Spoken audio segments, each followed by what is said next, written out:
Jacob Albracht, Tommy Castor. This is Sports Daily on Wichita's #1 sports radio, 97.5 and 1240 KFH.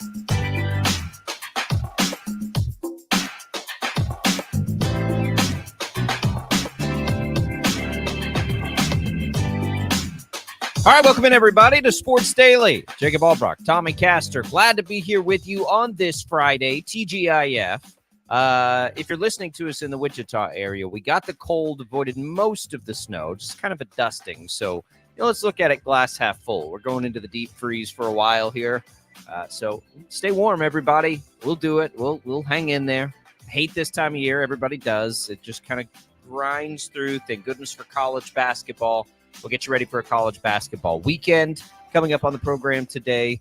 We will get you ready, of course, for an NFL weekend, Super Wildcard weekend. Kansas City Chiefs we focus in on throughout this. It's Jacob Albracht, Tommy Castor, Jad Chambers producing. Jad's manning that KFH hotline. Jad will have some HTO to give away as we make our way through. I owe Jad some cards. I'll get those to him so we can still give some away and get you taken care of here on that. Glad to be here, everybody. Thanks for listening. Thanks for watching on the video stream on Facebook and YouTube and Twitch. Good morning, Tommy. How are you? You know, I'm good. I feel bad for everybody in Kansas City who is going to the game tomorrow. I feel like you would have to pay me a certain amount of money to want to sit inside Arrowhead when the wind chill is minus 20, minus 25. So the people that are going, I mean, I feel for you. People are brave. I can't imagine what that's going to be like, but man, never a better ticket price. I'll tell you that. I think you can get a ticket for like $50. And it begs the question, and we didn't even talk about this, but it is where I was going to start today, Tommy. If you got a ticket for free, would you go to the game? No. Yeah, I wouldn't either. Absolutely not. Yeah. No. And I love the Chiefs. I've loved the Chiefs my entire life. No, I'm not. I'm kind of a wuss when it comes to that. Now, I went to the AFC Championship game a year ago, and it was really cold, but it wasn't like that. I mean, I think the wind chills for that game, it was like in the single digits, but it wasn't below zero for that game. And so I don't know. There's no way that I would feel comfortable doing that. I read a report from Kansas City that said that the Chiefs will be putting up like warming stations around the stadium to try to help people out. You can bring in blankets, you can bring in electronic heating devices, things like that. But it goes from being cold to being dangerously cold. Yeah, I'd rather just be inside and watch the game on TV. Yeah, and that's the thing. And they've made that hard on us too. I think this is the week to go hold this. And the Chiefs radio network. You know, normally we kind of watch a game and turn that on and listen. I listen to a lot of games just because I'm kind of old fashioned and I enjoy it. But this is the week. This is the week to listen in. It's gonna be tricky. This dang Peacock thing, man, it's just such a pain in the butt to have to deal with. And it's okay. I mean, we'll get there. But I hope the NFL learns its lesson on the blowback on this. I hope it fails miserably, quite frankly. And that's no offense to anything other than we already pay NBC to watch football games. You know, it's one thing when it's Amazon Prime. Like that I get. Amazon's trying to break into the market. Like if Netflix wanted to carry a game, okay, fine. We already pay NBC. Almost no matter how you watch TV, whether it's YouTube or DirecTV or over the air or whatever, I guess, unless it's over the air. But, you know, every provider, like you're paying money to get NBC program already. And NBC already carries the NFL. So now NBC, who already carries the NFL, who we already pay for the NFL, is making you pay for the NFL again on top. That's what bothers me about this. It would be different if it's a one-off network trying to explode in like Amazon, and this is the only time you'll ever hear me defend Amazon about anything, but at least I understand that piece, right? This is like trying to have your cake and eat it too. But on top of that, we're talking about one game. And I know they did a regular season game, but we're talking about one game. I'm okay with Amazon Prime because it's the entire season that you're signing up for and you're watching every week. This is one game. And like, I'm not a Peacock subscriber. and they don't offer a free trial. So I have to pay $6. And I know it's only $6, and people have been like, oh, it's only $6. That's not the point. That's not the point. The point is I have to subscribe for one game, pay $6. There's nothing else on Peacock that I'm interested in watching. Forget otherwise that you subscribed. Otherwise, I would have been a subscriber already. And then I have to cancel it after I'm done watching the game because I have nothing else on there I want to watch. Well, it's just like this. It's so funny, the whole and listen, I work in the television industry. I understand the importance of streaming and embracing the technology. But what's funny to me now is like the cord cutters, right? And how they used to lecture you on why you need to do this, and it's ridiculous to do X, Y, Z, and all of these things. You're like, okay, well, cord cutters, you're not going to have local programming, probably. Right? Like you can get it over the air, which is fine, but it's going to be a little trickier than you're used to. And you'll realize how much you missed that down the road. B, you're going to end up paying the same thing you paid before when you have to add all these up, because guess what? All these streaming services jacked up their prices because it's hard to make money. Now what's happening? The streaming services are adding ad platforms for a cheaper price. A, because it's a cheaper price. B, because we might complain about commercials. We really don't care that much about commercials getting in the way. And C, you can make a lot more money with commercials than you can with subscriptions. So like, it's like all the now streaming services are basically going to what we had before. And it's like, okay, thanks. Like, thanks for the lecture. Thanks for the technology, old man on my front porch. But like, I still get exactly what I want. And like, free trials like Ted Lasso. I love that show. One of my favorite shows of all time. I still haven't watched the new season because I don't want to get the stupid network. And at some point I will, but it's not prioritizing. I prioritize having local television so I can watch sports more than anything else, and making sure that I have access to the cable networks who have sports. So one-off networks to a network I already have to pay for that, I'm sorry, you got to miss me with it. It's a bad idea. If it was Amazon for one game, wouldn't bother me. If it was Apple TV for one game, wouldn't bother me, because they don't normally have it anyway. At that point, you're just like, okay, I'm paying $6 for a playoff game. Big deal. It's not the same because I already pay NBC for football. That's why I pay to watch NBC, is so I can watch football. And now they want it again, and that bothers me. It makes me angry. But we'll figure it out. We'll get there. I hope it fails miserably, because I do not want this to become the precedent. I had already made up my mind that if it wasn't going to be the Chiefs, I wasn't going to watch the playoff game. I wasn't going to subscribe. It was going to be a playoff game that I was going to miss, and I would have to get the recap on it later because I wasn't about to subscribe to Peacock for one game.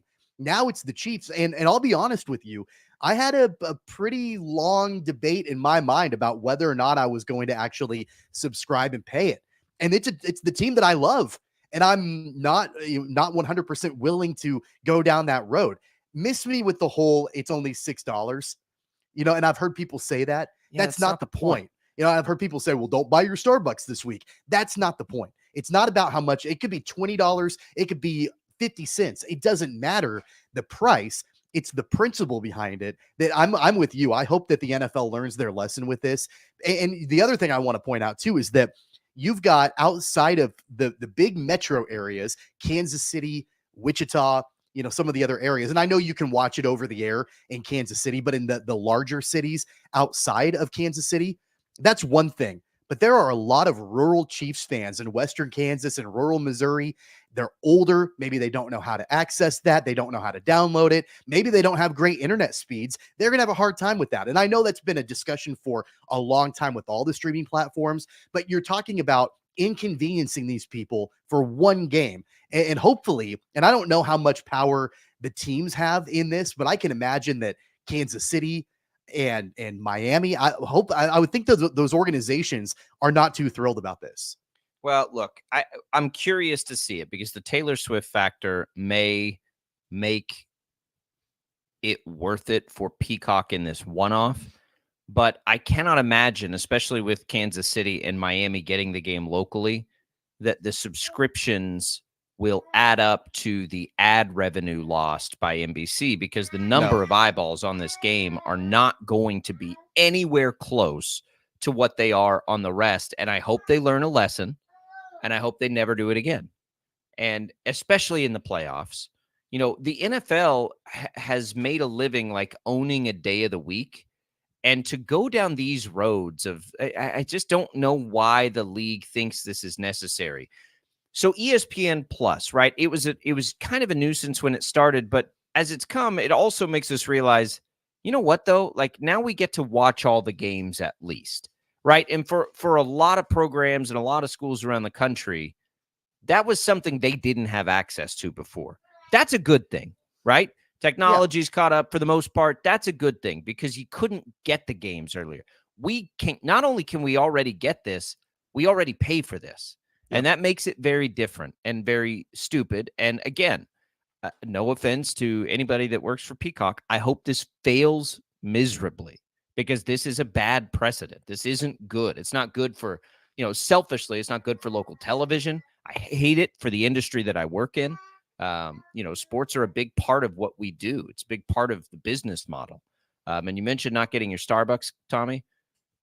You can get better coffee at HTO just by the way for less than $6. I figured you would say that. Yeah. I had to throw that in there. All right. So, ranting aside, that's where it will be.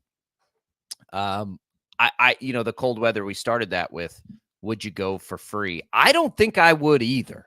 Like, it'd be one thing if I had to work the game, but just like going and sitting there. And I always wonder this. I'm surprised that NFL teams still sell out stadiums at the prices they charge. Because for me, and I'm probably not the right person for this because I have had access, very fortunately, very blessed to be able to do what I've done for a living.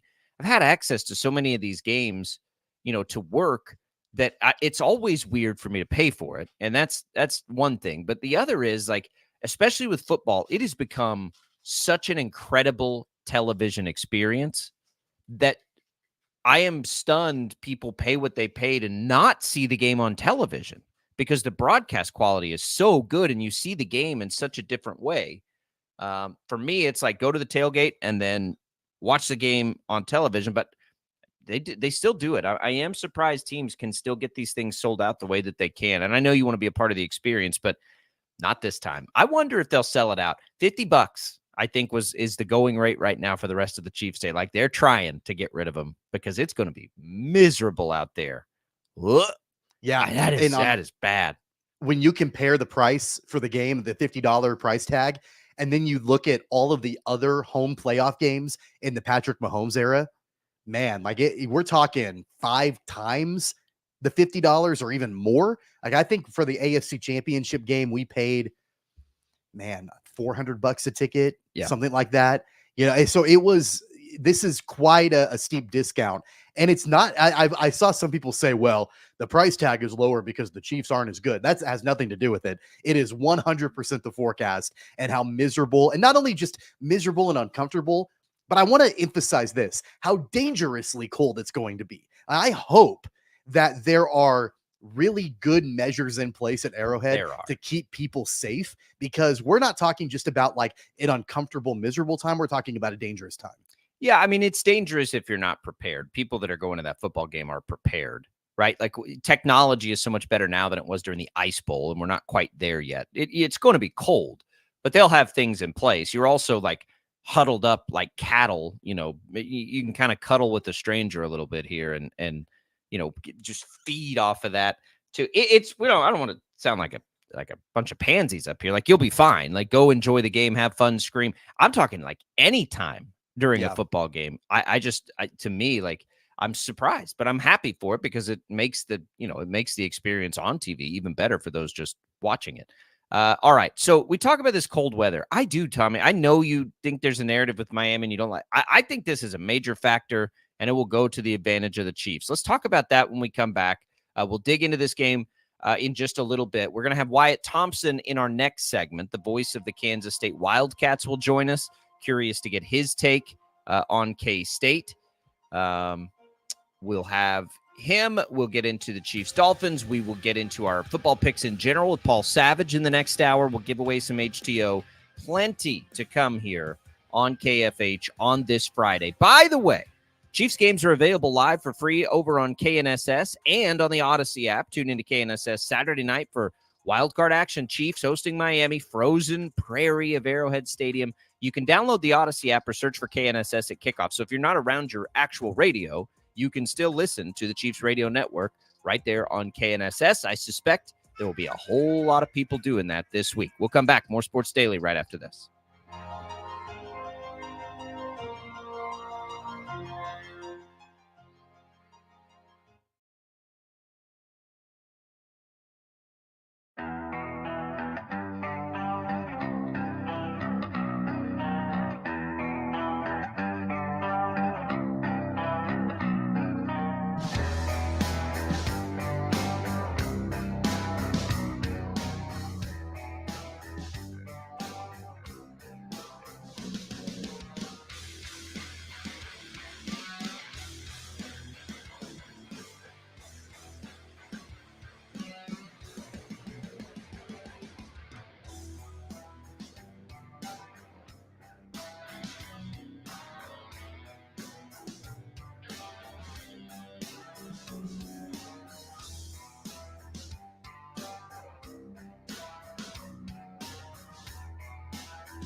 your new radio home for K-State Athletics, 97.5 and 1240 KFH. It's that time, Sports Daily, getting all the inside information on Kansas State. Let's go now to the voice of the Wildcats, Wyatt Thompson. All right, and welcome in, everybody, to Sports Daily. Wyatt Thompson joining us for a weekly visit. Wyatt, we appreciate it as you get ready. Are you in Lubbock yet, or do you guys go down tomorrow?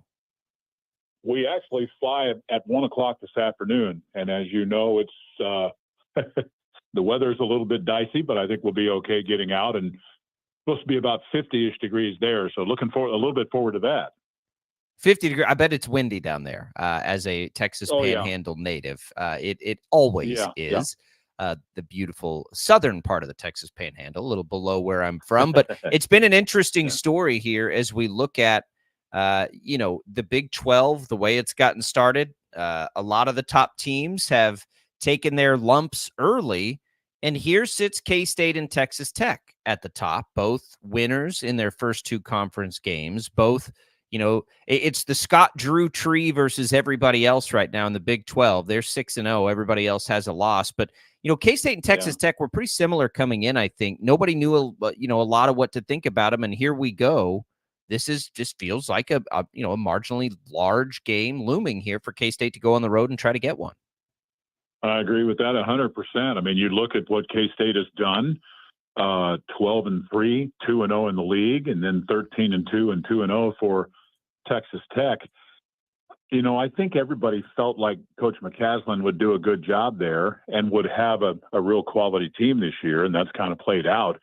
But I think they might even be just a tick or two above what everybody had anticipated. And I say that based on their pieces. They've got a 7-foot guy at the rim who's been around. Can block shots, pretty good defender. Those two guards, Joe Toussaint and Pop Isaacs, have been really, really good. And then from the K-State perspective, I think we've seen maybe the Cats start a little bit slower than Texas Tech when the year began. But, over the last 6, 7, 8 games, they've gotten progressively better. And I think that they feel like they're, not hitting their stride yet, that they've got a lot of growth in them. So this will be a really big ball game, I think. No doubt about it. Wyatt, what did you take away from the West Virginia game? That program is down ever since Bob Huggins left. But we know how tough of a place Morgantown is to play in. The Wildcats, it seemed like, kept their poise. And of course, they were able to come back and get the victory. What were your big takeaways? Well, I think when you look at the game after the fact, I think you'd have to say that I thought K-State played decently well in the first half, with maybe a couple of exceptions. There were, from my perspective at least, a couple of ticky-tack calls on three-point shots that kind of got West Virginia going a little bit. K-State was the better team through most of the first half, and yet they were down at half by 2. But I think the real adjustment came, defensively in the second half, at least, with K-State kind of shutting down that three-point shot. West Virginia's not really a very good three-point shooting team. They're towards the bottom of the league. They were 6 of 12 in the first half, I believe it was, but just 2 of 11 in the second half. And then secondarily, K-State offensively, they kind of got what they wanted. They had 44 paint points. They just seemed to have a lot of quality paint touches and finishes at the rim. And I think everybody had a hand in it. And they overcame a couple of early fouls for Kaluma, which was a big deal.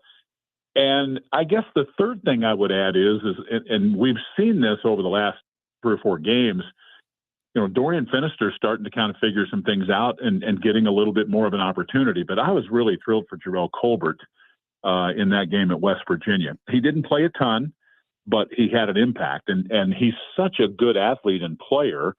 And coaches even said, he needed to mature and get a little bit tougher. And I think he's getting there. So there were some good things that happened. When you win in double digits on the road in this league, that's big.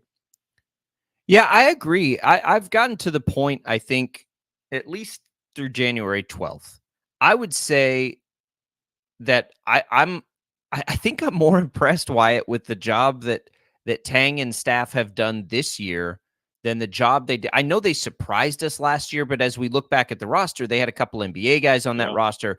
I think you could. I think you could make the case, with no offense intended to this year's roster, that last year's roster was more talented. Yet, here we sit in a pretty similar place with some very, disrupting off the court stuff with Naquan Tomlin. I think this is more impressive even than what they did last year. Now, I don't know where it ends up. I'm not saying I think that they'll make an Elite Eight run or anything, but I just think to this point, it's been pretty remarkable what they've been able to do with what they've been handed.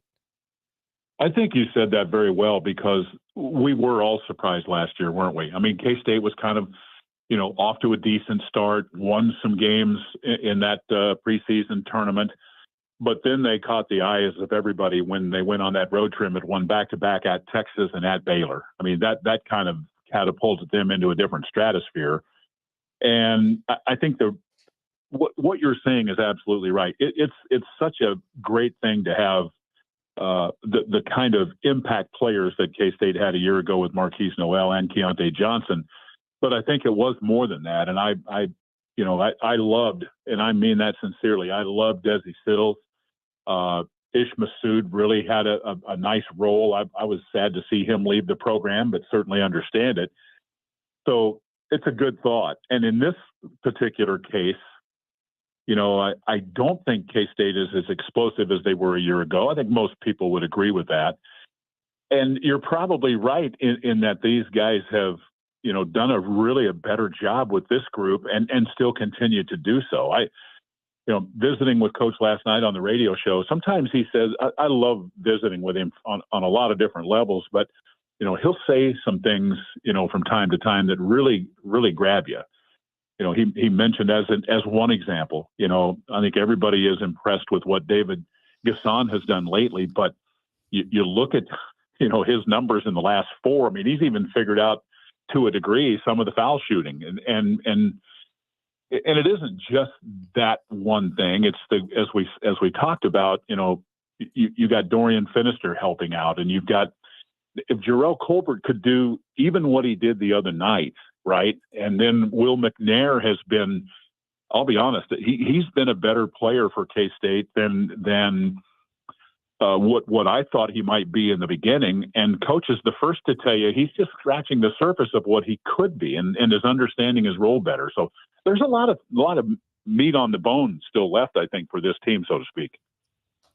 Let's talk about Tyler Perry for a second. 1 of 8 shooting in Morgantown. Of course, as I mentioned before, Morgantown is a tough place to play, but the shooting struggles continue for Tyler Perry. Is this something that you think he's got the leash to continue to try to work his way through? Are there any other options, anything else Jerome Tang can do to help him work through this? Well, I think so. I'm probably not quite as down on the field goal percentage as maybe some are. Now, that doesn't mean my expectations weren't really through the roof. When your coach basically calls the kid the best shooter in college basketball, that catches your attention, right? And I think maybe a year ago that was probably accurate. I think his percentage, at least in part this year, is a little bit down, frankly, because he's taken a lot of very difficult shots, and that kind of tends to sink that number a little bit. I'm hopeful that can continue to regress and go down as the team around him is better, if that makes any sense at all.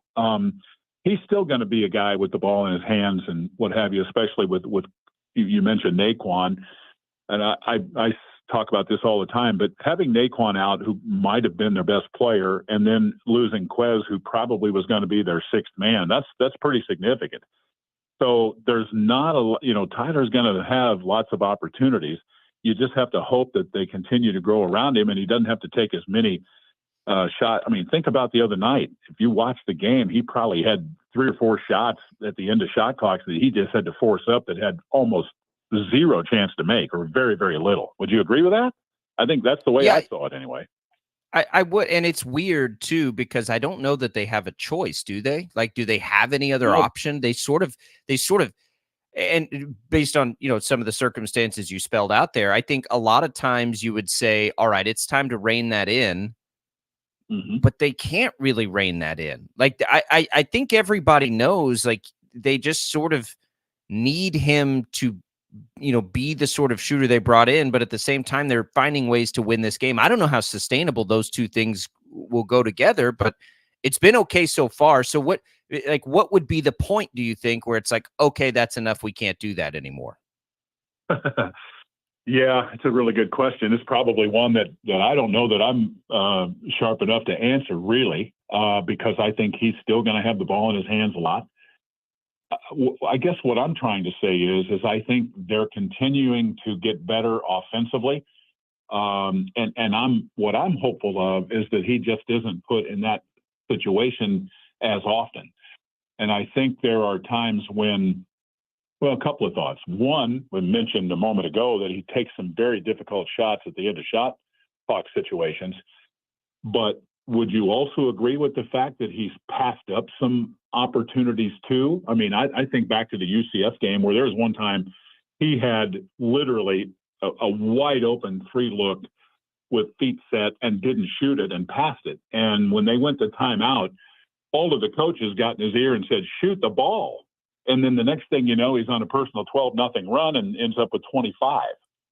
So I think shot selection, I think this team, again, I don't like comparing the two, but last year I think it was easier for K-State to score than it is this year because of the obvious factors.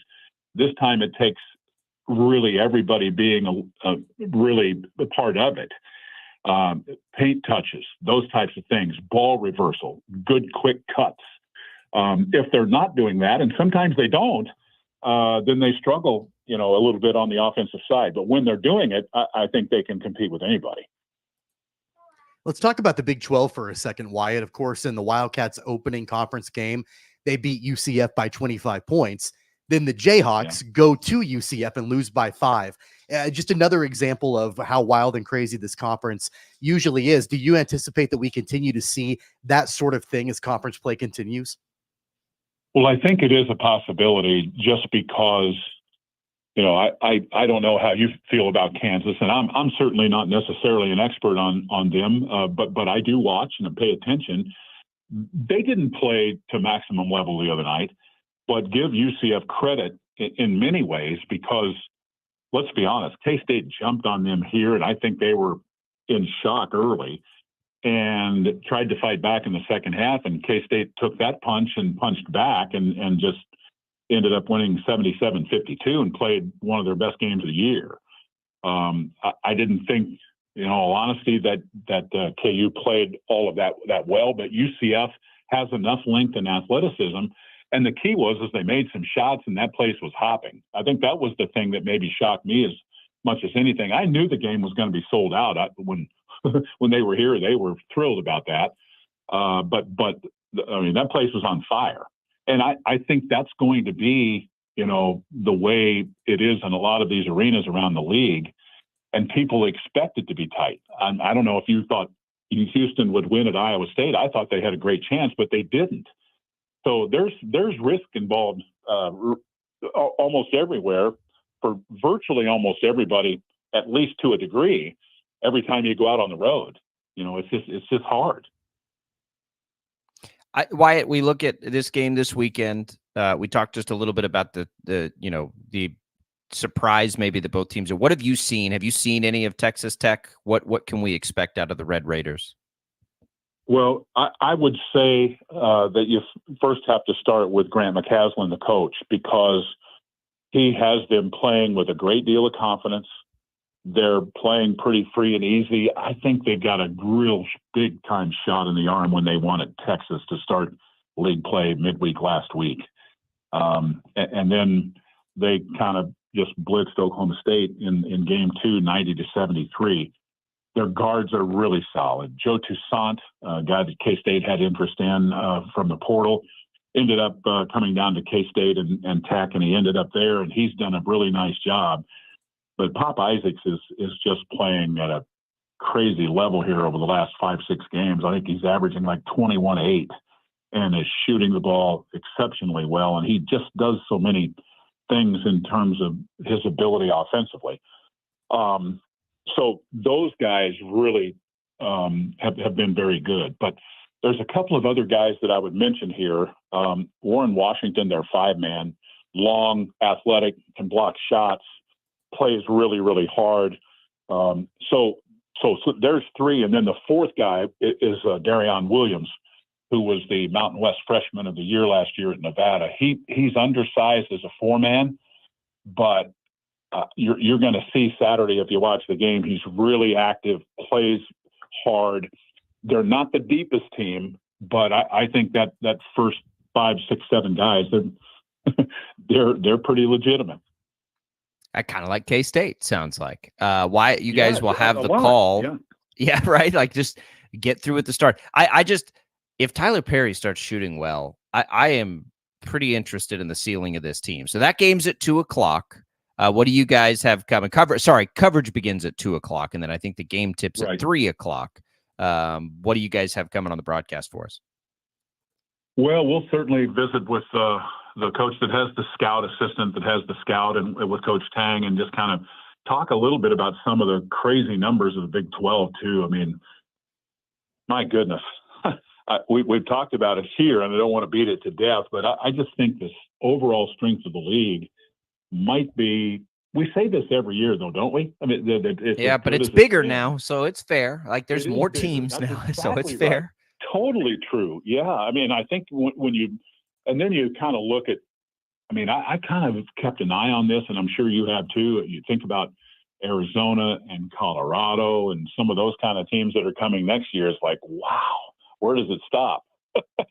But, yesterday, Coach Tang had a little presser, and one of the very first question was, what's it like coaching in the Big 12 right now? And he talked about, what an honor it is.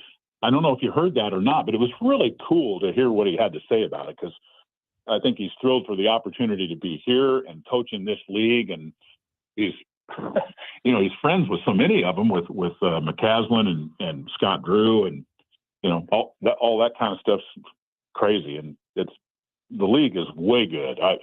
There are some players in this conference that I haven't seen in person yet that I'm really anxious to see as we get going. And I asked Coach last night how many teams can get in to the tournament, and he said 8 to 10. Think about, I think 8 will be pretty darn good. If you get 10 of the 14, that's pretty salty, bud. Well, don't you? That's what your mark is trying to do here, I think. Sure. I'm just, a quick look at the net in the Big 12 right now. There's 1, 2, 3, 4, 5, 6, 7, 8, 9, 10 inside the top 45. That right. Would, in a lot of years, that top 45 is like you're talking about sort of that area that kind of secures your spot. There's 10 of them in there right now. I don't know what they'll do. I don't know if they'll actually put 10 in, but I think that 10 will deserve it, probably. Yeah, and we'll just have to see what the committee does at that. And that doesn't, by the way, that top 10 does not include Kansas State right now. That right. 10, they're 11th out of the league right now in the net, and they're 2-0 in the league. So take that for what it's worth. Well, sure. And your point is a good one, because we don't know what's going to happen. As an example, in the Mountain West, I know a lot of people don't really follow the Mountain West very much. But the way that league started, there were people talking about that league getting 4 or 5 in. That might be a little bit of a stretch, but I'll bet they're going to get 3 or 4 for sure. And so the more they get, it maybe takes an opportunity away. There are other leagues. I'm just using that as an example. But I think if you really look at the resumes and what these teams are doing, though, you can argue all day long that they could get 9 or 10 for sure. All right, Wyatt. Well, we're looking forward to this one. I think this will be an exciting game. It'll be a fun one, 2 similar teams. And, of course, you can hear the game right here with us on the home of Wildcat Athletics, KFH. Looking forward to it, Wyatt. Safe travels, and enjoy the Texas Panhandle. Well, thank you so much. Looking forward to it, because that place will be hopping. I know that. 2 good teams. Oh, yeah. Here we go. We'll see where we're set. There we go. Wyatt Thompson. I said Texas Panhandle. I suppose it's the South Plains, technically, when you get to Lubbock. But we're looking forward to that call. You'll have pregame coverage right here, 2:00 The weather's been a problem. Jad, real quick, we had a mess yesterday. So we have a traffic update that I think will affect a whole bunch of people, Jad, as we make our way out here. We just want to let them know what's going on there with the north kind of, loop area and everything else. Well, yesterday we got that KDOT, the Kansas Department of Transportation, had closed that southbound ramp from I-135 to K-96. The idea was that there was potentially some washout issues. They were worried about not being, stable or safe, so they went ahead and closed it as a precaution. And as of yesterday, they'd said that it was going to be closed until further notice. Well, they've opened it back up again. So it's further notice, which is great news because that was a traffic nightmare yesterday. There's already so much up there. So we just wanted to let you know, if that's a part of your plans, it looks like you will be able to include that now again in your travel plans there. 135 south to that eastbound 96 loop. If you travel in that area, you know exactly what we're talking about, but it is back open. All right, let's come back. We'll wrap up our number one here on Sports Daily, and then we'll get into our football picks as we make our way through. Does anybody want to take the Alabama job? We got a couple of no's so far. We'll get into that real quick when we come back on Sports Daily.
All right, welcome back, everybody. Sports Daily here on KFH. So Dan Lanning basically says he's staying at Oregon. Now today, Steve Sarkisian basically saying he's staying at Texas. I didn't think it made sense for either of those guys to go to Bama, quite frankly. I didn't think there was any way Texas would let Sark go, as they've taken, God, we're at like 20 years now, Tommy, for them to, to sort of get back to their spot. Lanning, again, doesn't make any sense. Like, what are you going to, that's the thing I think that people are, maybe people outside of Alabama understand it, Tommy, but people inside there don't understand that it's not going to be the same, right? What you had with Nick Saban was something that you're not going to have again. Nobody is coming in there and replicating that. So when you have these coaches who are at programs where they have things in their systems and everything's set up the right way and you're recruiting at a high level, the allure to Alabama, I'm not sure what it is for that group of coaches, right? Maybe you can lure somebody with ties to the program. Maybe you can lure somebody who is just like one slight rung underneath what being at Bama will provide, which is still one of the best jobs. If not, Tommy, it might be the best job in the country, but it's not that much better than these other jobs anymore. And so, you're set up to fail there because the expectation is Saban. I mean, whoever it is set up to fail. I don't think one of these guys who is set up right now for success is going to take it.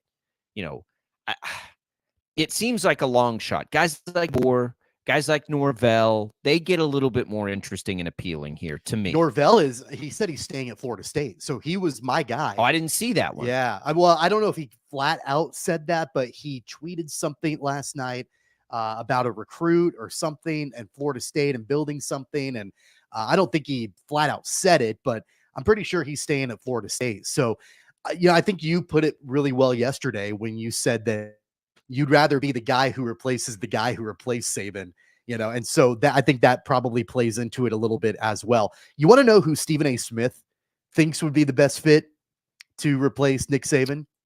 Deion Sanders. He is saying that Deion would be the best fit to replace Saban. And I understand there are ties, kind of to that part of the country and all of that for Deion. Yeah.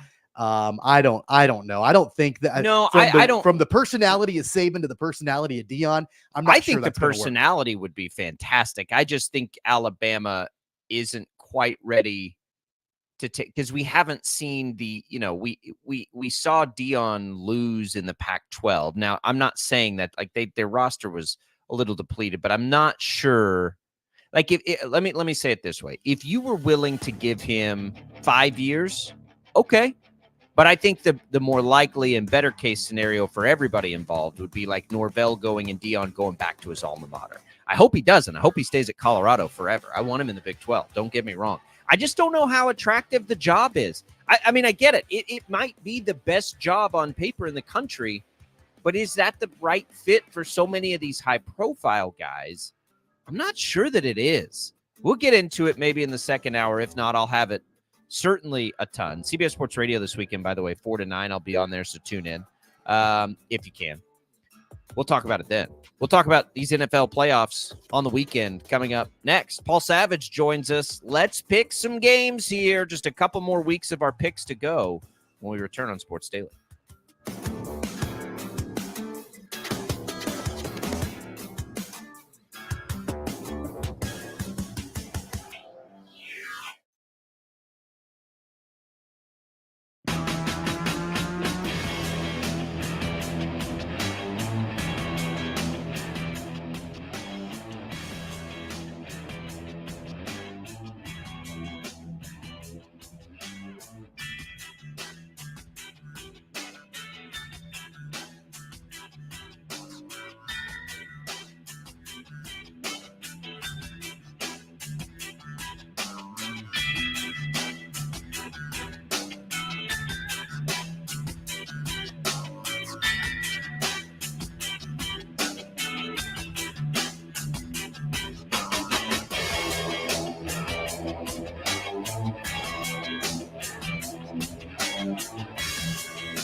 Jacob Albracht, Tommy Castor.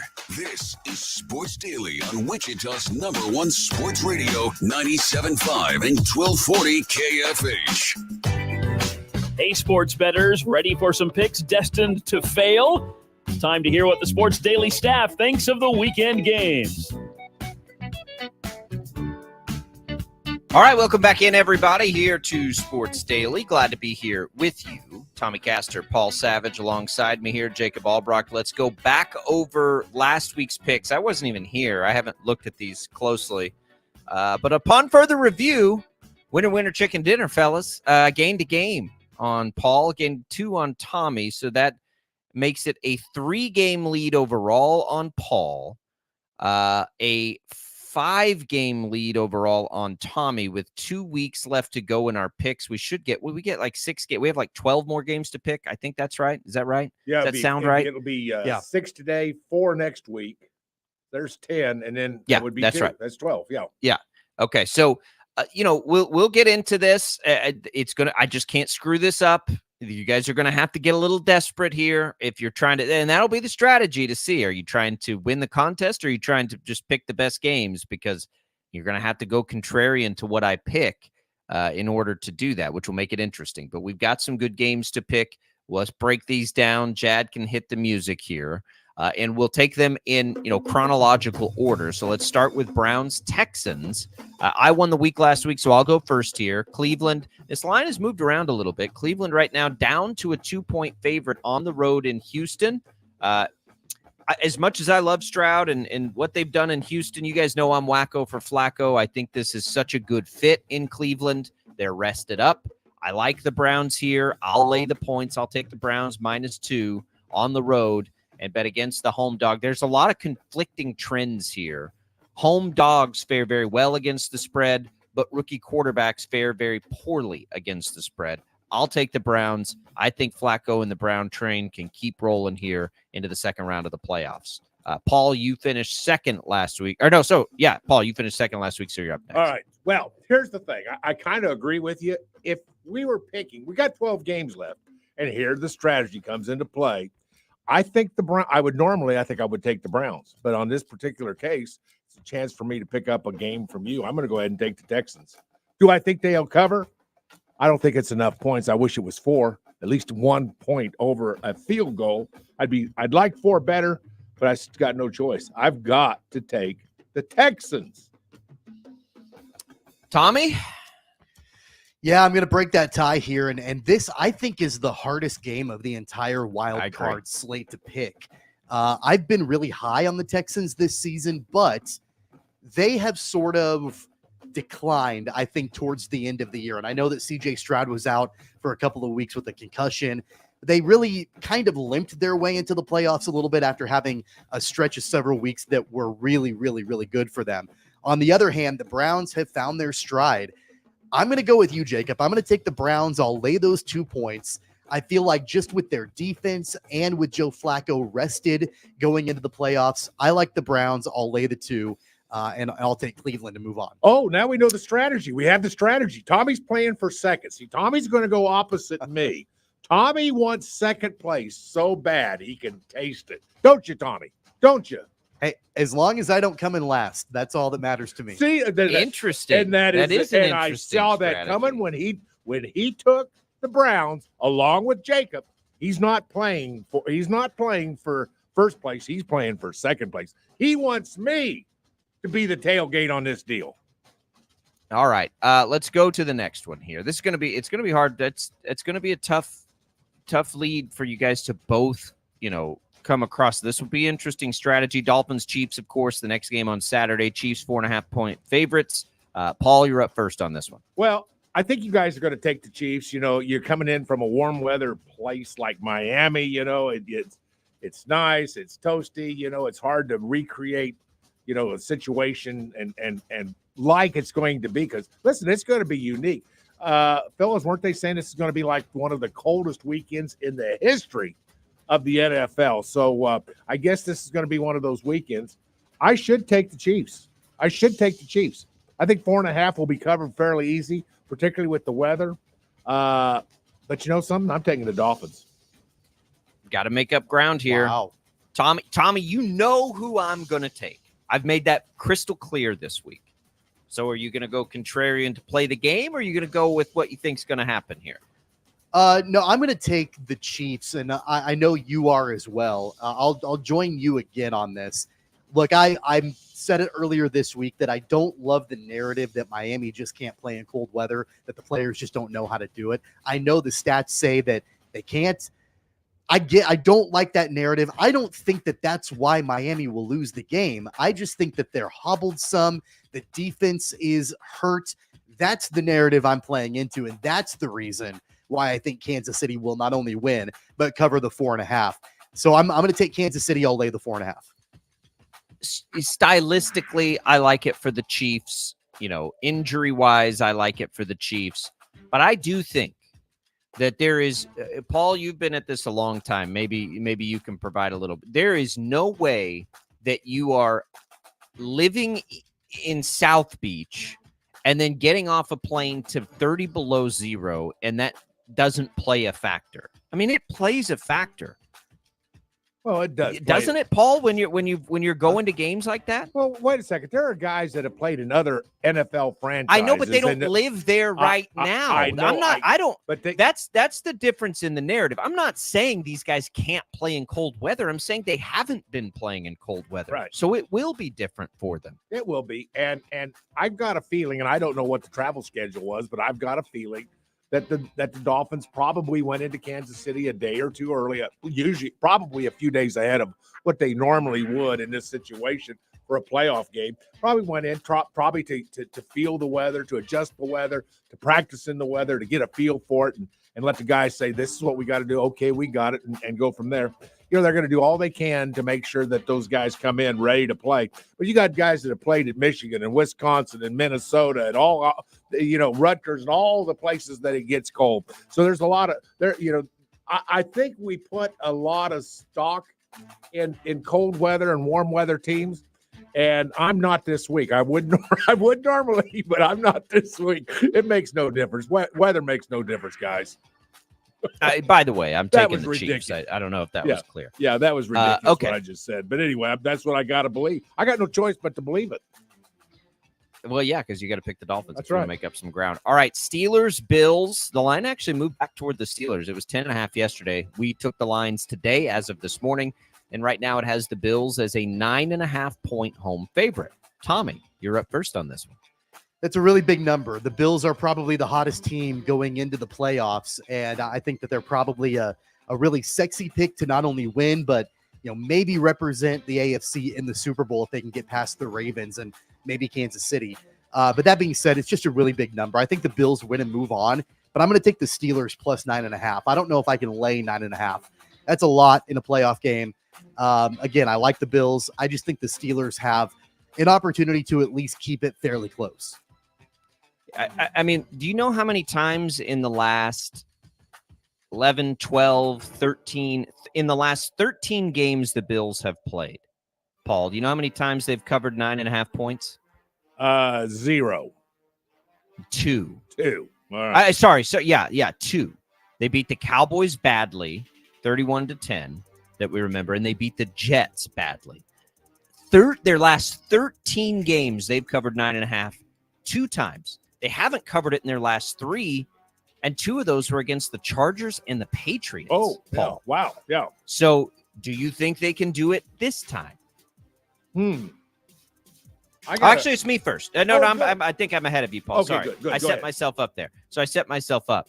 I am, trying to get into like fantasy playoff leagues with the Bills, and I'm sort of banking on them advancing at least.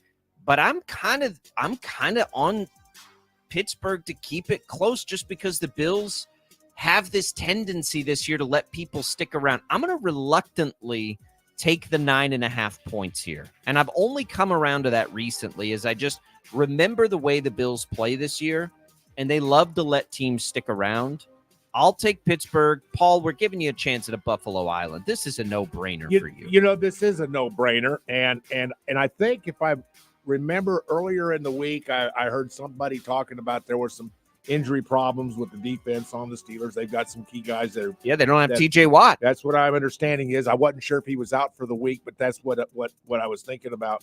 And the ability to put pass rush is huge on the Bills. So fellas, really, you guys, this is like Christmas. I don't know how to thank you guys. I just want to tell you from the bottom of my heart that I really appreciate you guys giving me the Bills.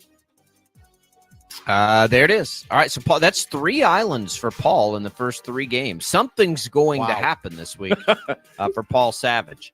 Okay, I'm up first, Packers, Cowboys. This line has also moved toward the Packers, which I love because I want to take the Cowboys here in the Mike McCarthy revenge game. I'll take Dallas. I'll take a -7. Listen, they're awesome at home. They can beat anybody when they're playing at home. They can certainly beat the Packers at home. I'll take Dallas. I hope that, Dan Quinn's not distracted by all these NFL openings and these kinds of things. I don't think he will be. I think Dallas is just fine. I love the trajectory of Green Bay's franchise big picture. I don't love them in this game at all against Dallas. I'll take the Cowboys to cover the number. Paul? Well, there's no question that I would take the Cowboys. You think if that, the number, I'm comfortable with the number. I mean, it's a fairly sizable number, but I'm very, very, very comfortable with 7 points, particularly playing in Dallas. So with that being said, I got to take the Packers. I'm going to listen. I've got a strategy, guys. I've got a strategy. I'm playing to win. I'm taking the Packers. You're playing for me to go 0-7, I think. Tommy, what do you think? So 4 games, and all 4 of them I'm breaking a tie, which is not fun for the last place team. I'll tell you that much right now. I hate this line. I hate the number 7. I wish it was 6.5. I wish it was 7.5. I just hate the number 7 because I think that the odds of us pushing this game are fairly likely because we've had that happen multiple times this season. But that being said, I'm going to take the Cowboys. I'm going to lay the 7 points. I like Jordan Love. I like what Green Bay is building. I know that they had a few weeks where they were pretty hot this season, but man, I'm going to take the Cowboys. I'll lay the 7 because I think that they will play well at home. I think they'll move on. I think they can win by more than a touchdown. All right. So we've got another. Everything has gone Tommy and Jacob picking and Savage picking against, and that's going to be interesting to see. All right, Rams Lions. That is you first this time, Paul. Your Lions -3 at home. Listen, you guys know I've taken the Lions almost every week this entire season. You know I love Dan Campbell. I love his old style football. You know how he handles his team, how he handles his players. Guys, give me a break. Let me have the Lions by myself. I mean, you guys are nice fellas. You guys are you're family men. You're men of integrity. You're kind, and I'm just thinking to myself, if I got your word that you guys would take the Rams, I'll take the Lions. What do you think? Is that Tommy? You go first. What do you think? Would you? I mean, I'm not going to do this because I feel bad for you. I just genuinely think that the Rams will not only cover, I think they'll win the game. Oh, this is my favorite bet of the entire weekend. I like the Rams on the money line to upset the Lions. I've not been high on the Lions this season.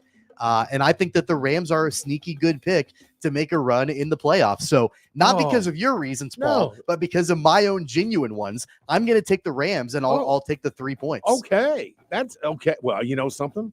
I'm going to go ahead since I was first anyway. I'm going to take the Lions. I'm taking the Lions. You already did.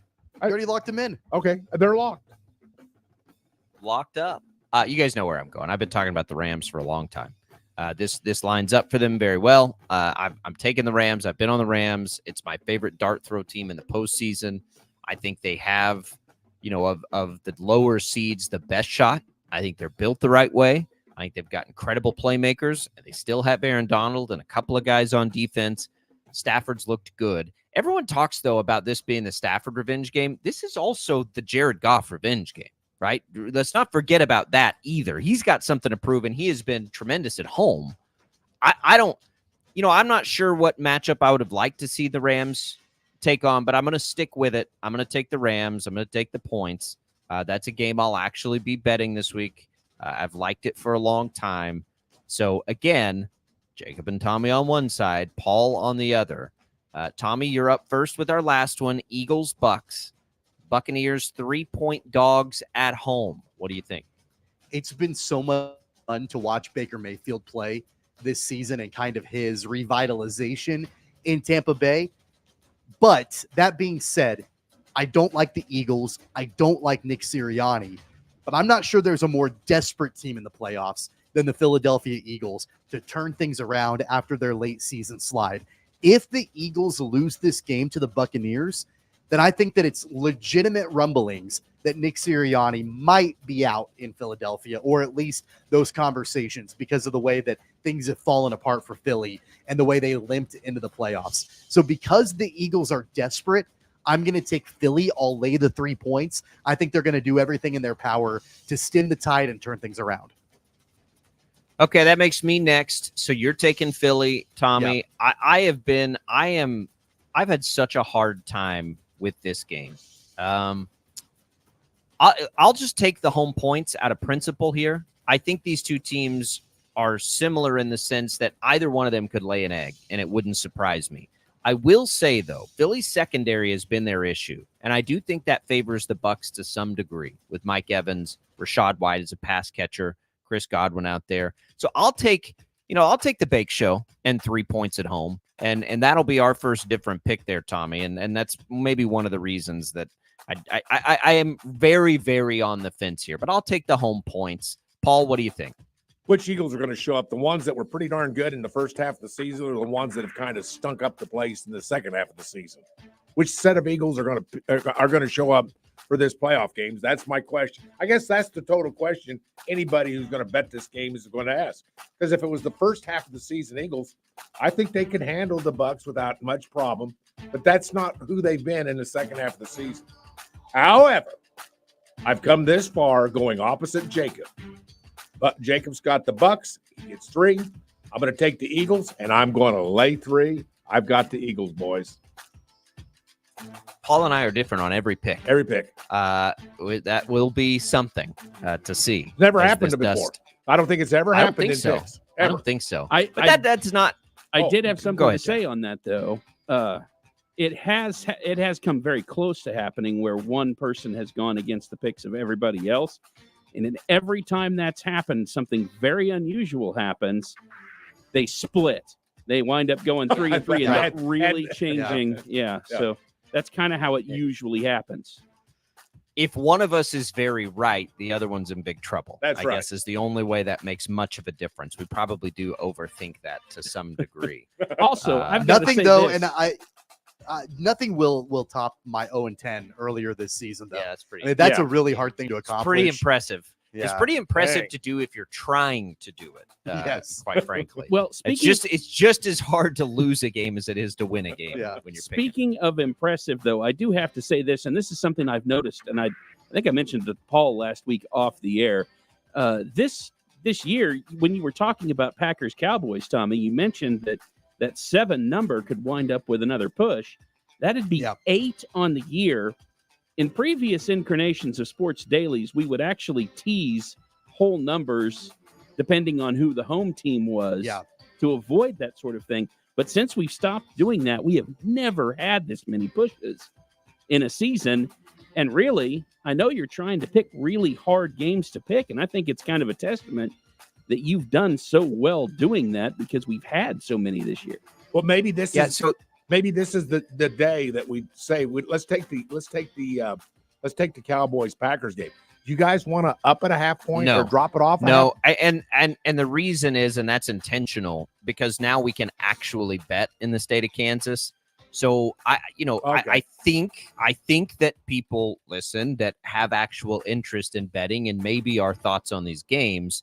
If we're talking about games that people can actually bet, I don't ever want to confuse anybody on what we think by teasing points. So, back in the day when we were just doing this for fun, that's one thing. Now we're actually looking at lines that people can put their hard-earned money on. I don't want to tease these games out to anything other than what they are at the time we're picking them, because other people might be listening and trying to figure out what they want to do too. So we'll take the pushes. Pushes happen all the time in real betting, and we'll be totally comfortable with that. And nothing else. Paul, you said you had something you wanted to add here after the picks. What's on your mind? No, that was me. Oh, that was Jad. It comes up in my Inside Baseball. That comes up in our private chat as Paul Savage. So sorry, Jad. I didn't know that was you. Okay. So let's take a quick break. We'll come back. I do want to get into the fact that a little further, we teased it. Guys are turning down the Alabama job. Bet nobody saw that coming 48 hours ago. And we can get more into the stylistic nature of this Chiefs game and really dig in a little bit further. We'll look ahead to the college basketball weekend. It's all coming on Sports Daily on KFH.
All right, welcome back in, everybody, to Sports Daily here on KFH. You can join KFH and the Wichita Thunder in the fight against cancer on Cancer Awareness Night this Saturday.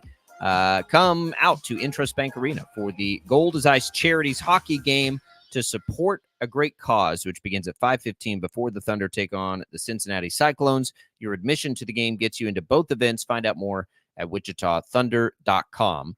Back here on Sports Daily, Jacob Albracht, Tommy Castor, Jad Chambers producing, Paul Savage in here We made our football picks. You can go back and listen to those always for free on the Odyssey app. And the KFH hotline is now back open at 869-1240. So we see Steve Sarkisian basically say he's staying at Texas. Same thing for Dan Lanning. We touched on this right before the end of the hour. I just am curious, Tommy, of how good a job this is and where Alabama might go. I don't know where they'll go. Nick Saban came out of nowhere, sort of, for that. So they have a history of that to some degree.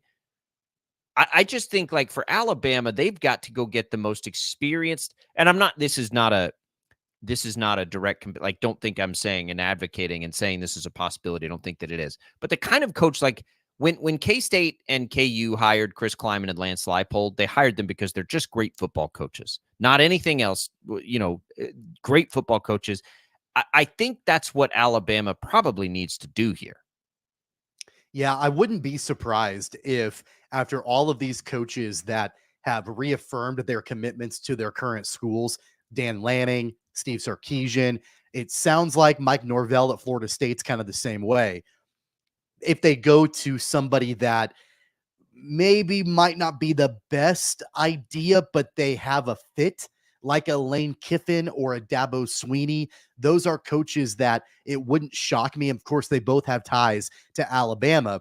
And if the hot names aren't wanting to move, then they go to somebody that they feel comfortable with, and like a Lane Kiffin or a Dabo Swinney. I'm not sure that's the best choice for them. I think Kalen DeBoer from Washington would be a phenomenal choice. I've not heard what the status is with him at Washington.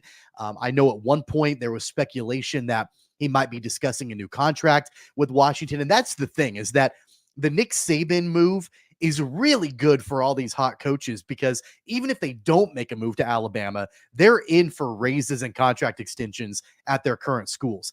Sarkisian, I know he's been discussing a contract extension. Kalen DeBoer, like, they're in for paydays, even if they don't take the Alabama job.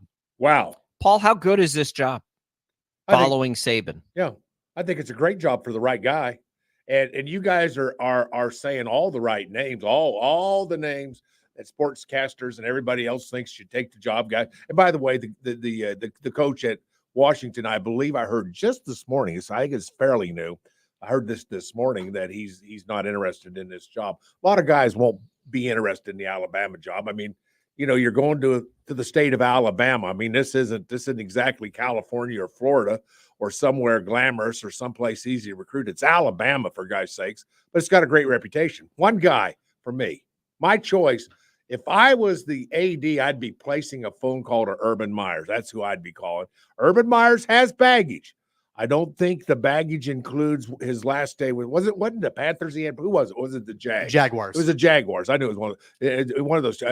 I don't think that really matters, but I'll tell you what, the guys hadn't he won national titles at two different schools? I'm pretty sure that's right, both at Florida and Ohio State, if I'm not mistaken. That's a guy that wins. It's a guy who's no nonsense. Now, he's probably a little out of touch with NIL, the portal, and that kind of stuff. But Urban Myers will find those guys that can coach on that staff that can play that game. And Urban Myers at Alabama could be very, very successful. Now, Urban Meyer's not easy to play for. Urban Meyer demands a lot out of his players.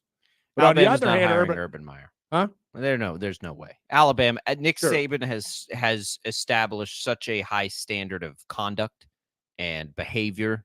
Alabama ain't hiring Urban Meyer. I don't know. They're not desperate. Urban Meyer is a desperate hire. Urban Meyer's who you hire if you've tried like three other coaches and it hasn't worked in a while. Jimbo Fisher, I think, is also another desperate hire. Oh my God! Alabama, No, please tell me no. No. Please tell me no.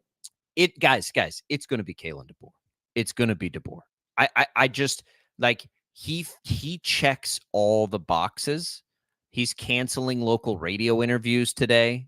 I didn't know that. I just saw that. He's like 104-12 as a Division I coach, and he has 3 or 4 or however many national titles at NAIA. The dude wins. He has brought Washington a ton of, like, it's gonna be DeBoer. I think he was the top candidate anyway. Like, if I'm Alabama and I've got to make that hire, He's a guy I'd hire anyway. But I think now it's like he seems to be the most interested anyway from just again, and we're just observing this. I don't talk to anybody at Alabama about this, but as we just like observe it, he always made the most sense to me because leaving Oregon, if you're Dan Lanning and the success he's had there, leaving Texas right now doesn't make a ton of sense. Leaving Washington for Alabama probably makes more sense. And he's the right kind of coach for Alabama to target. Norvell is interesting too. Don't get me wrong. But DeBoer's track record in Division I is better than Norvell's. I know Norvell had this great season, but I like DeBoer, don't get me wrong, and what he did at Washington this season was spectacular with Michael Penix and Rome Odunze and everybody they have there. But is it concerning at all with DeBoer that he's only been a Division I head coach for 3 years? You know, he spent a couple years at Fresno State and then a very short amount of time at Washington. Before that, offensive coordinator, wide receiver coach, like that sort of thing. I know he had an NAIA team 15, 20 years ago. Is that concerning at all that he hasn't had a whole lot of time in Division I football? Not to me, because he's been a coach, you know, since he's been a head coach in college since 2005, right? And you can say it's at Sioux Falls, you can say whatever you want to say. The dude went 67-3, right? And this is no knock on that level of competition. That's not what I'm saying. I'm an advocate for lower level coaches big time. I said Brian Kelly a long time ago when he was at Grand Valley State should have been in Division I, should have been in Notre Dame, and eventually happened, which was kind of funny. We see this all the time. I was fully on board with the Chris Kleiman hire. Look at the success Lance Leipold's had now, right? Like, do you really need to go just for what reason spend 1 or 2 more years in Division I? No, he's proven it at Division I. Like, he's proven it twice now, and he's been a head coach for a long. Guys, he went 67-3 at Sioux Falls. Okay, you're not recruiting great talent at Sioux Falls. The talent level between Sioux Falls and their competition is probably not tremendous. Paul knows this as somebody who's coached at Friends. You got to coach at that level to win those kinds of games. Right. You got right. That's there may not be more coaching involved than that level because the talent level is very similar from one team to the other. Right. You're taking under-recruited kids. You're convincing them to come to school there when they're probably not getting a scholarship to do it. And you're winning national championships. So like just the X's and O's aspect of being able to win at that level is proven time and time again to translate. By the way, we've already seen it translate at Washington playing in one of the best leagues in the country this year. Mm-hmm.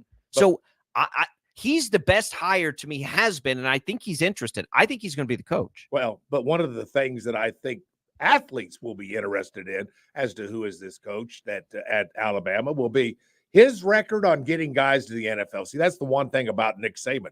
I mean, I saw this morning Nick Saban at Alabama had 49 first-round draft picks. Think about that, fellas. 40, and there were years where he had 2 or 3 guys drafted in the first round of the NFL. Well, DeBoer's about to have 2. He's about. He's going to have. He's going to have Penix and Odunze. I'm talking track record. I'm talking about over the course of time. Guys want to know that if I come to Alabama and play for you, can you get me the NFL? Because it's not about, well, what kind of psychology department does the University of Alabama have? Will I be able to get a good psych degree? No, that's not what this is about. It's about how good, how well can you prepare me? How good a job will you do to get me ready to play in the NFL when my time comes? And can I get drafted at the University of Alabama with you, making sure I'm developed? And that's huge. And I'm not sure. And I'm just saying that's going to come. That's going to come. For this. Well, he's been at Washington 2 years. He's been the Pac-12 Coach of the Year both years. He's about to have 2 first-round picks this year. He's proven with Penix that he can evaluate and develop transfer portal guys. Like Alabama's not going to all of a sudden not be able to recruit in the NIL world. They will be just fine, and they'll be a top 10 recruiting class every year, no matter who their coach is. I go get the best coach I can find. And if you just stack coaching up against coaching, he's as good as anybody right now, I think. That's all well and good, but it wouldn't surprise me one bit if when this is all said and done, and the dust settles, that Lane Kiffin is the coach at Alabama. Did you hear what Greg McElroy said yesterday about Lane Kiffin? No. I haven't. I'm not sure I've ever heard somebody connected to a program give a harder and faster no on the bridges burned. I'm just there. saying. He according to McElroy, like he's not even going to get a consideration. That's how many bridges have been burned there and how bad that relationship has been historically. What has Lane Kiffin done that makes him a better candidate than Kalen DeBoer? I'm not saying he's a better candidate. I'm just saying that it wouldn't shock me if you've got all of these top targets that are declining or they're staying at their current schools or whatever.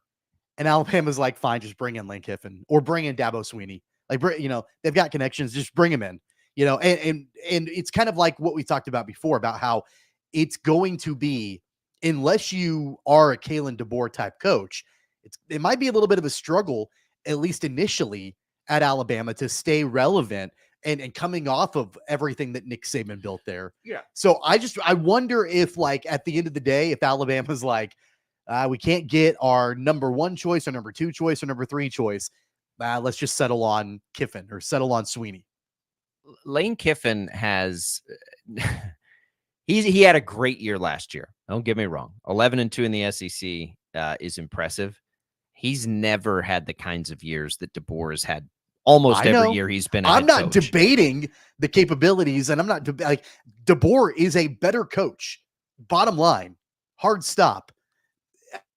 It seems to me like Kiffin would be so far down the list that there's just such little chance that they couldn't get. So let me phrase it in this way then. Let me phrase it in this way. If you are Alabama and you've gotten turned down by your top people that you want to bring in, your Dan Lannings and your Steve Sarkisians and whatever, and they say they're not interested, at what point, as you're going down the list and you've got your 4th choice, your 5th choice, do you finally just settle on somebody that has the ties to the program? So I think there might be a misconception about these videos coming out from Dan Lanning and Steve Sarkisian. I believe that I read the same agent represents all of these coaches, by the way. Sexton, some guy named Sexton, like literally represents all of them. So here's how this could very logically work out. They're leveraging each other against each other to get raises, right? Who's to say that Alabama wanted Sarkisian or Lanning more than they want DeBoer? But if DeBoer could very well be their top choice, right? And so if that's the case, and you're the guy who represents all 3 of these coaches, and I don't know that he does all 3, but let's just hypothetically say there's an agent who represents all these guys, or any agent that's worth their salt. If no matter who Alabama wants, before Alabama even shows any remote interest in your coach, you have a quick conversation with the coach and you say this: we're going to pretend like Alabama wants you no matter what the reality is, and we're going to get you a raise, and we're going to push for that raise yesterday. And so if you're Dan Lanning at Oregon, you go to Oregon and you're his agent and you say, guys, you've got to, we need the raise right now. Make this an easy decision for us so we don't have to go to Alabama. You have the exact same conversation with Texas administration. Even if Alabama has absolutely no interest in those guys, even if they're not the top choice, maybe DeBoer's the top choice the whole time, but that doesn't mean you don't strike while the iron's hot if you're these other guys. So now you sit here and again, you represent all of them. You know who Alabama's interested in. If they're interested in DeBoer, they're interested in DeBoer. So you use that as leverage to get your other guys paid before the conversation with DeBoer ever happens. And then at the same time, you're working for DeBoer to get him to Alabama. Like, it all makes perfect sense. I would guess that DeBoer is the top choice and has been the top choice. This is absolutely a guess, like taking a swing in the dark, that he is the top choice, has been the top choice, and that Sarkisian and Lanning will use this as leverage to get raises, whether they were the top choice or not, of which I don't think that they were. Lanning, maybe, but I don't think Sarkisian's been the top choice. I think it's DeBoer. In the real world, I really don't see Alabama taking another SEC coach. Now, they may take one of the best coaches in the country in a couple of the other major conferences. I can see that happening. But in the SEC, I'm not so sure. And Lane Kiffin, enough baggage. there's enough. He's burned enough bridges to over the years. I certainly don't think he's going to be I don't think he's a possibility. Not if you're Alabama. That he's just not Alabama material, is he? Okay, so this agent, Jimmy Sexton, does represent Sark. He does represent Dan Lanning. He represents Mike Norvell. He represents Dabo Sweeney. He represents James Franklin. I'm trying to find out if he represents DeBoer, but I'm telling you, like, no matter who, the problem is we don't know who Alabama's top choice is. We're assuming who their top choice is. Jimmy Sexton is his agent. Okay, so I just found that out. So the same agent literally represents every candidate that's being floated out there in the media. By the way, why do you think it's floated out? I tell you guys this all the time. Who do you think floats names out to the media? Who do you think does that? It's the agents. Why? Because they work in leverage. I'm telling you from experience, whenever you see leaks of names interested, it is the agents leaking because that's what they get paid to do. Makes sense. They're leveraging contracts against each other. So when every major reporter on the same day and same time leaks that stuff out, here's what I'm hearing. It's the agents doing that. So if the same agent represents all of these candidates, that same agent knows who Alabama wants to talk to because he represents all of them. So if he knows DeBoer wants if he knows DeBoer wants the job, and B, if he knows Alabama wants DeBoer, he's going to immediately take that information, slam on the brakes, and try to get raises for his other clients that are perceived to be based on the list of names he's leaking out to the media, right? Those clients will then get raises. As soon as that happens, you go back, you begin the negotiation with DeBoer, you get DeBoer paid, Alabama gets who they want, your clients get what they want, everybody wanted raises, they wanted DeBoer in the first place, not the guys that got raises. You get DeBoer the job, you get them raises, everybody wins, and this is why this guy represents every single client. I mean, that's what happens all the time. Interesting. You know something? I kind of see what you're saying, and it does happen all the time. All the time. But I'll tell you I what. do think that it is interesting that you've got DeBoer canceling local radio interviews today. I didn't see that until a little bit ago. I mean, I think that tells you while these other coaches are putting out videos that they're staying, he's not going on local radio when that's because he doesn't want to talk about it, right? And I get that part too. So what you may have too is a list of candidates Alabama just wants to talk to. And he could just be on that list. So could Norvell, so could Dabo Sweeney, so could all these guys. But maybe they don't want to talk to Sarkisian or Lanning. Maybe Lanning or Sarkisian doesn't want the job. But the agent's job is to get them a raise anytime he can get them a raise. Right. And he will. And mission accomplished. And Alabama's going to get who they wanted in the first place. And when you represent everybody, you have all the power. You just leverage everything against each other to these schools. That's why he's their agent. And don't ever forget, when you see the names leaked out, it's coming from the agents. The agents are great resources because they're doing everything they can to get guys raises. Alabama's not leaking the names out of the people they want to talk to for this job. That's not happening. We'll come back. Sports Daily, 869-1240. On the way out here, let's give away some HTO. We'll do a couple Jad, let's do, because I'm going to bring you some new ones. Let's do a free iced tea and a free brew house, one of each. The iced tea is good for HTO in Wichita West, East, or in Derby. The brew house good for East, Wichita, or Derby. First caller right now, some free drinks on us here at Sports Daily, 869-1240. We'll come back with more right after this.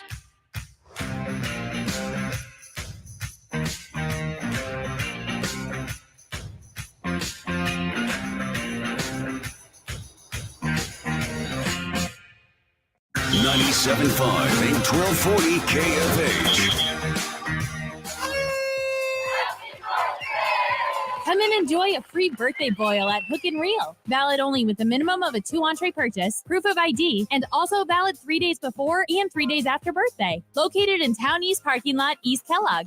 It's cold outside, but spring mowing season will be here soon. Now is the time to bring your Husqvarna mower to Maximum Outdoor for the Husqvarna Winter Service Special. Save 15% off winter service labor or 50% off pickup and delivery within a 25-mile radius now through February. Avoid the spring service crunch and save money with the Husqvarna Winter Service Special. South of 21st and Andover Road, or west location, south of Kellogg on West Street. Or visit MaximumOutdoor.com.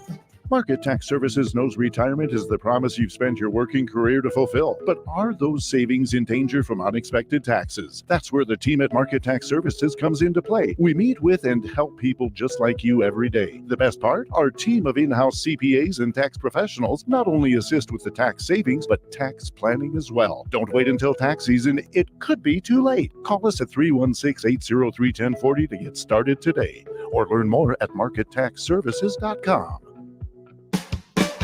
Turnpike Troubadours are coming to Wichita Friday, May 3rd at Intrust Bank Arena. I always kept the best for you. Turnpike Troubadours with Trampled by Turtles and the Red Clay Strings. That mean old sun better rise up soon. Tickets are available through selectaseat.com and the Arena box office. Mama warned you. Don't miss Turnpike Troubadours with Trampled by Turtles and the Red Clay Strings. Friday, May 3rd at Intrust Bank Arena. Produced by Mammoth. It's easy to think all money managers are pretty much the same, but at Fisher Investments, we're clearly different. Different? How? You sell high commission investment products, right? No, Fisher Investments doesn't sell any commission-based investment products. Well, you must earn commissions on trades. Nope, never at Fisher. We're a fiduciary, obligated to act in our client's best interest. It's the highest standard of care for a financial advisor. How do you know what's in their best interest? We get to know our clients and then tailor a portfolio based on their goals and needs. But you probably sneak in some hidden and layered fees.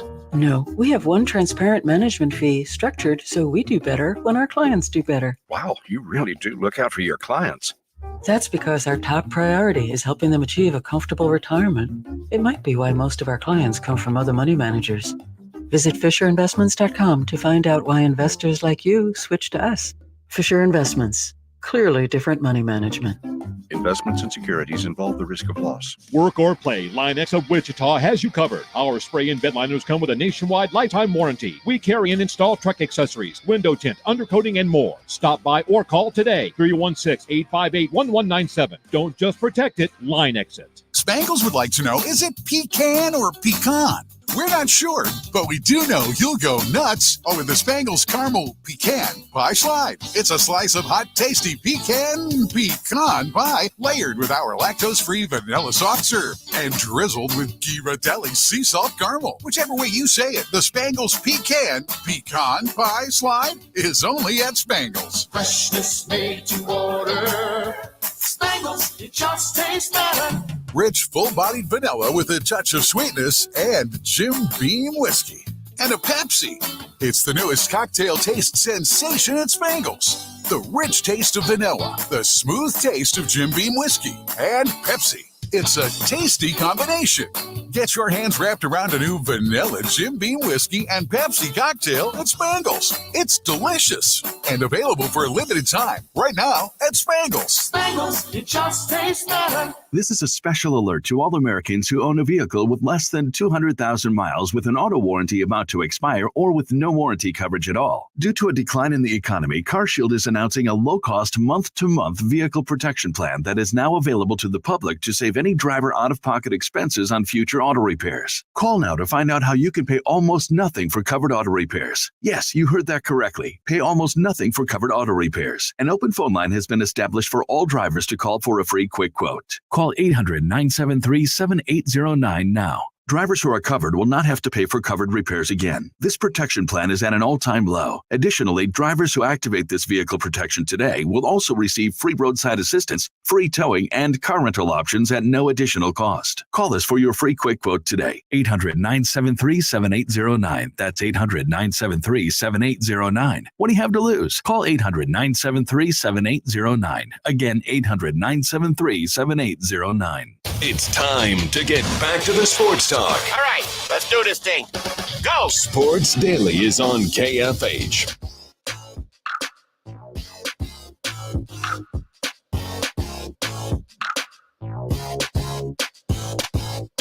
All right, welcome back. Couple NFL notes. One, Gabe Davis and a key safety out for Buffalo.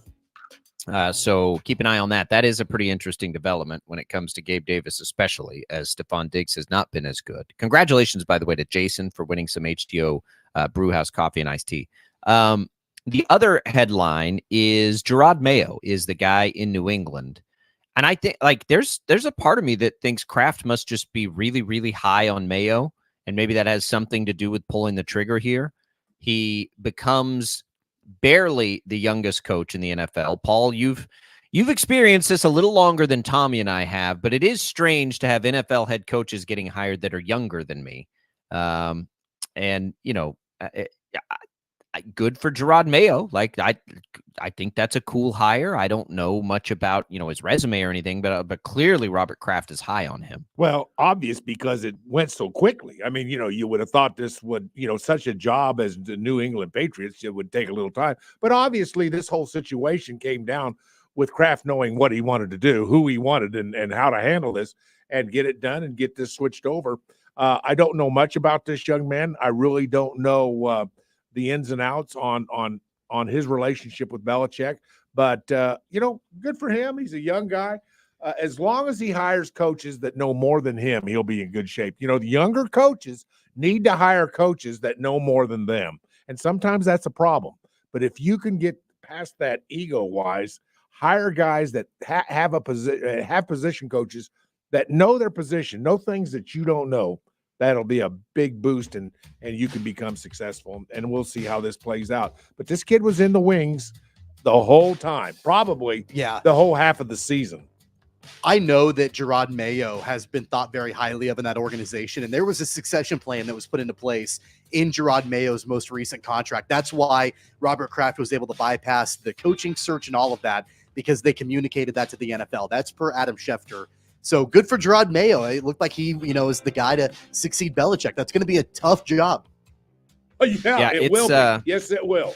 It's going to be a rebuild. There's no doubt about it. And, you know, internal candidate probably tells me longer leash, maybe. Yeah. If you're Robert right. Kraft, which would be good for Mayo. Right. All right. 869-1240 is that number. We won't have time to take it, but you can put it on your speed dial. We'll come back. We'll tell you what's on tap. All the things happening across the networks. There's a ton. We'll get to it next on Sports Daily. The biggest winner in the big game could be you. Thanks to BetMGM, the king of sportsbooks is offering new customers a chance to score $158 in bonus bets instantly. That's right, instantly. Just download the BetMGM app and sign up using bonus code BUZZER. Then place a $5 moneyline wager on the big game. You'll receive $158 in bonus bets instantly, regardless of your wager's outcome.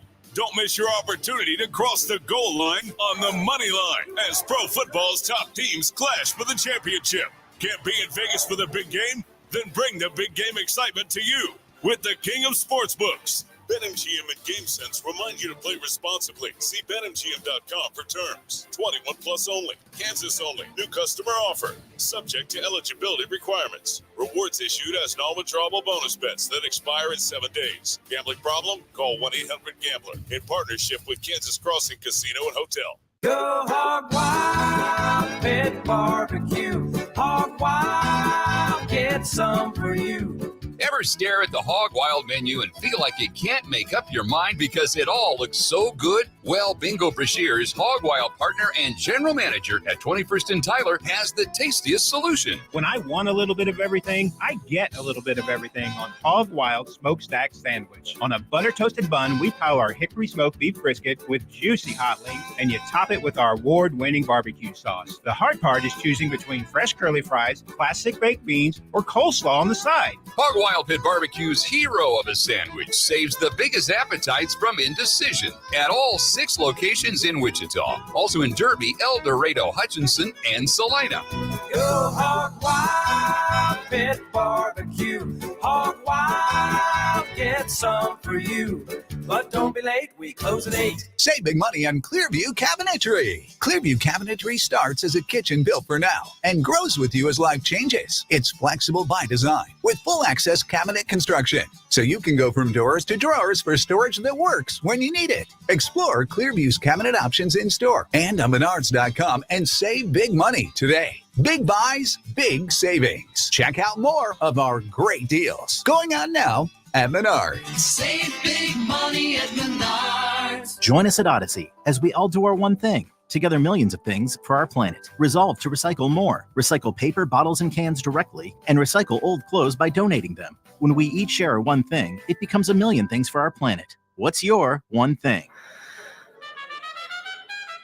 Denise has been playing jazz for 40 years. Last concert, one of the musicians fell sick with RSV. Respiratory syncytial virus, or RSV, is a highly contagious virus that can lead to breathing problems. This time, she's choosing to help protect herself with Pfizer's RSV vaccine, Abrysvo. Abrysvo is a vaccine for the prevention of lower respiratory tract disease caused by respiratory syncytial virus, RSV, in adults 60 years of age and older. Abrysvo is not for everyone and may not protect all who receive the vaccine. Don't get Abrysvo if you've had a severe allergic reaction to its ingredients.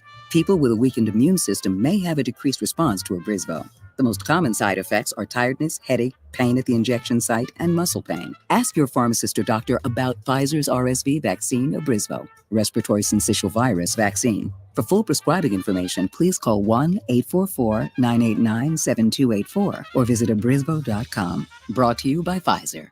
The KFH Studios, powered by Devon James Injury Lawyers. Call 888-8888. That's 888-8888. Pro football, the regular season is done in the NFL. Now it's time for the playoffs. 6 playoff games this weekend, including in Kansas City at Arrowhead Stadium, the defending Super Bowl champion Kansas City Chiefs opening up the playoffs, hosting the Miami Dolphins. Both teams have the same record, 11-6, and it is going to be frigid. 0 degrees at kickoff, minus 21 wind chill tomorrow night in Kansas City. Chiefs quarterback Patrick Mahomes. What could be better, man? Playing playoff football January at Arrowhead Stadium. It's going to be cold. Kind of is what it is. I'd rather be playing a football game than chasing my kids around the backyard. So I'll have a little bit of the adrenaline rush, and I'm excited for it. The Miami Dolphins have lost 10 straight games when the kickoff temperature is 40 degrees or below. Live radio coverage of the game on the Chiefs Network. Mitch Holtis with the call, 7 o'clock tomorrow night on 98.7 and 1330 KNSS. National Westwood One coverage here on KFH. I'm Ted the Sports Head. The #1 rated sports radio in Wichita is 97.5 and 1240 KFH. Wichita's most listened to sports radio, 97.5 and 1240 KFH. All right, there's a ton going here. Catch my breath and try to get through it all. Regular programming today on the network here on KFH. Bob and Jeff locally 2 to 4. You've got K-State Hoops coverage beginning at 2 on KFH. The NFL then moves over to KNSS with the Cleveland-Houston game. You'll get Chiefs-Miami, the national call on KNSS at 7. You'll get that's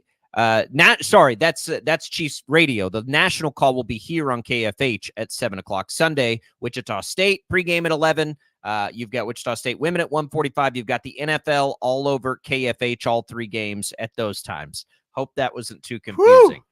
For Tommy and Paul, I'm Jacob. We'll see you Monday.